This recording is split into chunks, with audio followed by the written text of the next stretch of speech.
Air India has rejected charges made by a UK law firm over compensation to families of those who died in the Ahmedabad Air India crash. Now, the firm has accused Air India of exploiting the grieving families to minimize future compensation payouts. Air India has said in a statement that it's come to our notice that allegations have been made against Air India, claiming that families of the deceased are being forced to sign papers disclosing their financial dependency to the deceased in an attempt to slash compensation payments, and that Air India has categorically rejected these allegations. Let's go across now to my colleague Tanushka for more on this. And Tanushka, give us more details about what the allegation is. And Air India has, totally denied these allegations that are being made against them.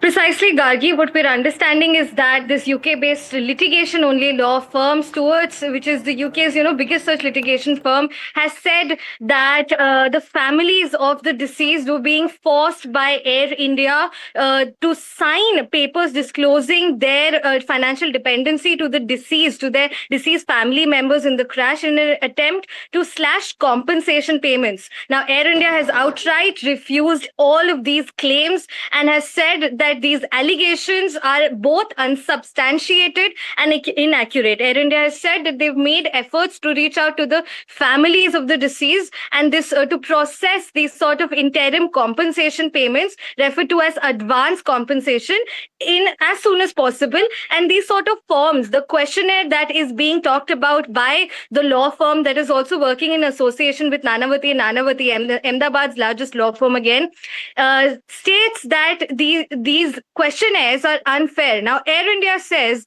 that Air India cannot process these payments in an information vacuum. If they do not send out this questionnaire with some basic information that they require from the families of those deceased and answers as to yes or no, whether they would financially dependent on the deceased or not, they need such information to carry out the payments and in order to establish family relationships to ensure that the advance payment are received by only those that are entitled to them. Starting 15 June, Air India also says that Air India had established a facilitation center at Taj Skyline Hotel in Ahmedabad, where the questionnaire relating to the interim compensation was available in person.